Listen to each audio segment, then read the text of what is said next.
Andy Mock joins us now from Beijing for more. He's a senior research fellow at the Center for China and Globalization. Good to see you, Andy. What does Beijing Great mean to be here, Sally. when it says China will remain firmly committed to expanding high standard opening up? Well, Sally, I think this is a very important phrase. And for me, I think what it represents is that CIFTIS is not just a trade event, but it offers a glimpse of the future architecture of globalization.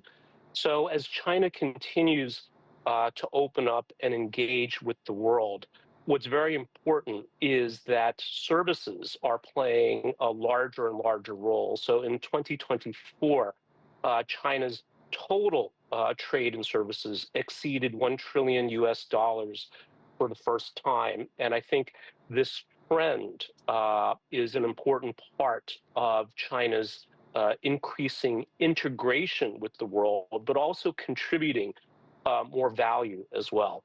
Participating countries span 5 continents with nearly 2,000 companies exhibiting on site. Can you talk a bit more about the role that trade plays in, what we're talking about here, this new world infrastructure and economy? Absolutely, Sally. So I think one of the most important developments and drivers here is artificial intelligence. So we talk a lot about the impact of AI in smart manufacturing, which allows Chinese factories to produce more quickly, more flexibly, at lower cost and higher quality. But when we look at AI's impact on services, we see it in education. It allows education services to be delivered in a more personalized manner. We see it in professional services, whether this is in accounting, other types of finance, construction, building-related services, that I think an important part of this development is artificial intelligence, as well as China's policy decision to continue opening up to the world. Can you talk about China's evolving market trends? You've mentioned a couple there, but how are they providing new opportunities to particularly international companies? I've seen Australian wine companies advertise, big high-tech companies are appearing on site. What are some of the market trends that these companies will be interested in?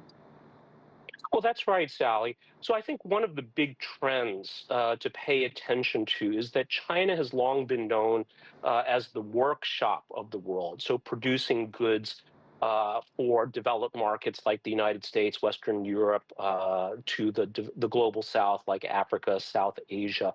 But what's very important here as a trend is that with services, it's not just transactional. So whether we're looking at a container of smartphones or a container of steel, that really tells us very little about the country that produced them.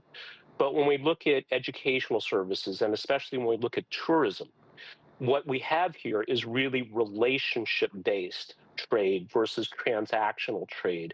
And I think this is very, very important because it furthers deeper understanding, mutual understanding around the world. And as we know, in certain parts of the world, strategic mistrust, I think largely because many people don't have a direct realistic understanding of other parts of the world, China in particular, that I think this is one somewhat overlooked dimension of this growing trade and services that we're seeing in China today.